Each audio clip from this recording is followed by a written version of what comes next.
Good afternoon and welcome to the Midday News. Here's what we have in the bulletin. FSC to divulge information regarding its actions during 13-year period of SSL fraud. Rosalie Gage-Grey still at the head of the CPFSA despite damning OCA report. And later in sports, Trinidad and Tobago Sports Minister meeting with Jamaican stakeholders in a bid to improve the sporting landscape in the Twin Island Republic. Thank you for joining us. I'm Shane Masters, and here are the details. There is confirmation this afternoon that track legend Usain Bolt does have an account with Stocks and Securities Limited, SSL.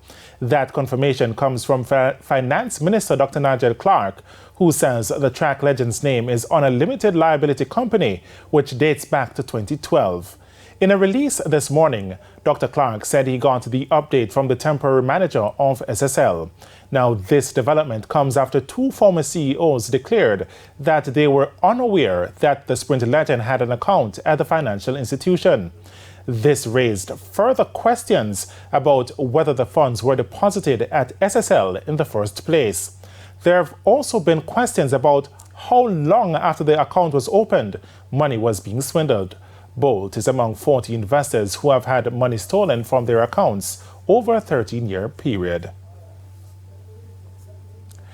In the meantime, the public is expected to get more information on the actions of the Financial Services Commission, FSC, during the 13-year period of a multi-million-dollar fraud at SSL. Finance Minister Dr. Nigel Clark made the commitment at Monday's press conference. Andrea Chisholm reports. The finance minister indicated that the public will know what the FSC did and when, as breaches were discovered at SSL. This regulatory chronology from 2010 to 2013 will show that SSL was under constant scrutiny.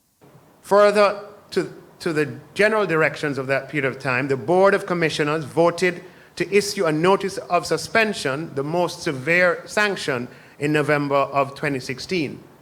The media has covered that there was an opportunity to be heard in February of 2017, and the board of the FSC made the decision to accept an undertaking, a board undertaking from SSL to implement specific measures to correct identified deficiencies,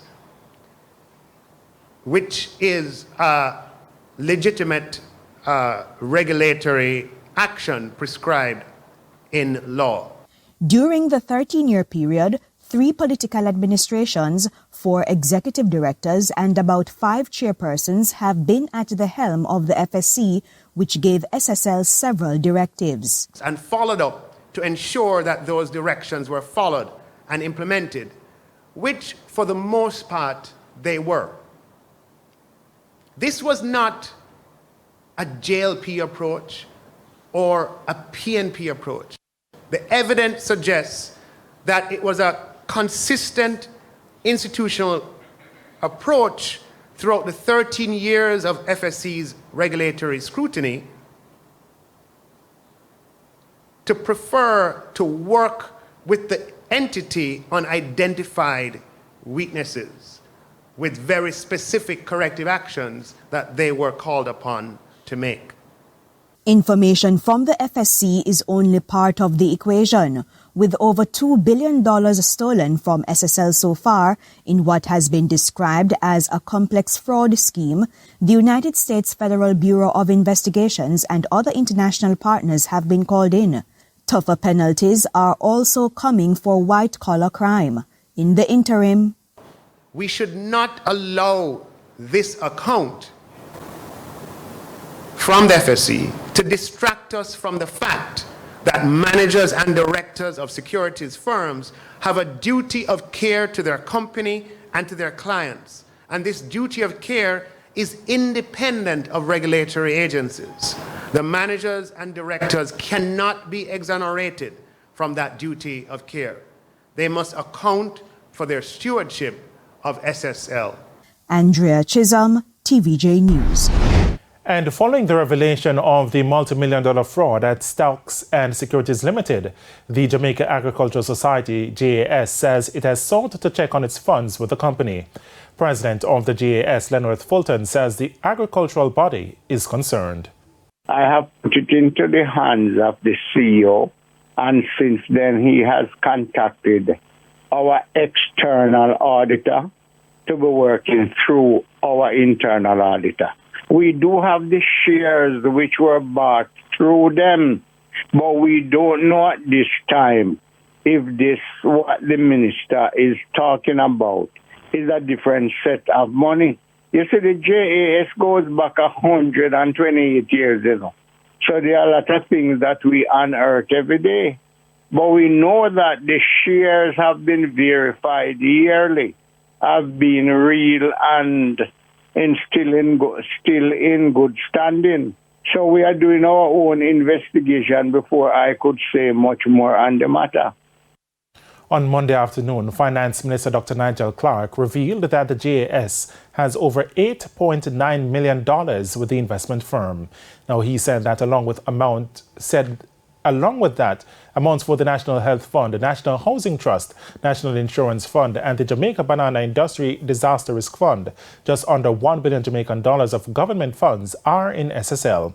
In the meantime, economist Dr. Andre Horton is calling for the other four public bodies which were revealed yesterday to provide more details of the investments to the public. He says while it is not unusual for government ministries and agencies to invest taxpayer funds, there should be proper checks of the financial institutions. If government was advised to divest, I mean, we sell sugar company, we sell Air Jamaica, we sell all these things. But how does the government generate revenue? How does the ministries, departments and agencies generate revenue? We take a NHT, for example. They have idle money there that everyone puts. What do they do with this money? They have to put the money in the market in order to get a rate of return. What is not bad is that NHT was overexposed to a company like SSL. So we have to be very grateful for that, When I looked at the numbers, it wasn't really that significant to put us in a real disadvantage. But it is important because we have to know, as government ministries and agencies, look carefully and do our due diligence. In other stories, there is still no decision on the future of Rosalie Gage-Grey as Chief Executive Officer of the Child Protection and Family Services Agency, CPFSA. Permanent Secretary in the Education Ministry, Maureen Dwyer, says that determination rests with the Public Services Commission, which Mrs. Dwyer expects will continue its deliberations on the matter today. Speaking with TVJ News this morning, the Permanent Secretary says the outcome will be shared with the public. So I anticipate whatever decision they are going to take in the matter. The CPFSA head remains on the job. Mrs. Gage-Grey has been criticized for failing in her duty of care to wards of the state after disobeying instructions of the Education Ministry to sever ties with founder of the US-based charity Embracing Orphans, Carl Rubansky. Rubansky has been sanctioned in the US for exchanging sexually inappropriate messages with a minor. And it's time for a break here on the Midday News, but please stay with us. More stories when we return. Welcome back to the Midday News. The Education Ministry says priority attention will be given to the Homestead Primary School in St. Catherine in light of the ongoing issues at the institution. Last year, the school was in the spotlight following a protest by teachers against the institution's principal. There was also a stone-throwing incident involving a student. Looking around, I notice all the gaps that you have from coming in at the gate, from the buildings, from the grounds. You have a need for the ministry to give you some greater love and care. Education Minister Favour Williams says there will be increased dialogue with the stakeholders of the institution with an aim of fostering harmony. We can't expect for you to come in to school into an environment that is not full 100 and expect for you to perform your best. And so we have to do more from the central ministry on the infrastructure of Homestead Primary and Infant School. Right? So that when you, the students, when you, the teachers, the management, when you come here, you feel comfortable. Minister Williams was speaking at the Homestead Primary and Infant School's morning devotion this morning. As crime continues to impact Western Jamaica, one of the few communities residents still considered safe is now reeling from a fatal shooting. More in this report. According to residents of 3 Miles River in Westmoreland, they used to be comfortable as their community was considered the safe part of the parish. We can't comfortable no more. Because makes sense. We sit down and we have to look around. We're uncomfortable. That discomfort follows a drive-by shooting in the area Monday morning, where 2 people were shot, one fatally. The incident happened at this shop. It's considered a social spot for the residents. The community always, we unite together, everybody. That's why we gather out here as a center, you know. From your youth, as out here we live, you know. We come and who drink and play domino, who gamble, you know. However, while they were gathered on Monday, a white motor vehicle drove up. 2 men came out with guns and opened fire. Of the 2 men who were hit, Jordan Obi, who residents say was 23, died as a result of bullet wounds. The other is being treated at hospital. Community members are now terrified to leave their homes. Jordan's relatives are distraught. Why everybody stands still down there? You know? I'm going to take time walk out of the yard. Everybody just stands still. I mean, it's shocking. A senior community member told us this is only the second shooting he can remember in more than 50 years. As the police processed the scene, they declined to give any comment on the possible motive for the shooting. However, with the continued spread of lottery scamming, some residents are worried that may be at the center of the deadly attack. What happened to Sonny Hewitt? It's the question on the minds of relatives following conflicting reports about how the Clarendon native met her demise in Montego Bay, St. James. Cody and Barrett reports. Johns Hall, Clarendon. The residents here appear joyful, but they're not. The news of the death of 25-year-old Sonny Hewitt had been making the rounds, but it hadn't sunk in, especially for family members. This is her father. We're told he doesn't know how to cope. The whole community feel it right now, and I tense right now. Hewitt died after falling from a hotel balcony in St. James. The police surmise that hers is a case of death by misadventure. Chris Williams is her cousin. Despite the police account, he says there have been conflicting reports about what happened. We don't know the news straight yet, so we are hearing the piece, trust me, can I lick your brain? Lick my brain and I will. He says the former Edwin Allen High School student left the community to seek a better life in Kingston. He described as unfortunate that she met her demise on her birthday. During the Christmas season, she was here. We see each other, we embrace each other, we talk. And she even said, she encouraged me to continue as a minister in your work. And trust me, here, so she tap out, you know. Anybody would feel this one. The Gleaner is reporting that the 25-year-old checked into the hotel on Saturday night on her birthday. Video footage of the fall shows her walking out to the balcony, and there was no indication of anyone behind her when she went over. Cody Ann Barrett, TVJ News. And it's now time for the Business Minute. In the financial world, net remittance inflows to Jamaica fell by 2.7% in the month of November compared with November 2021. The BOJ says the total inflows were valued at $249.6 million. It says there was an increase in total remittance outflows valued at $9.1 million, which was partly offset by an increase of 0.7% in total remittance inflows.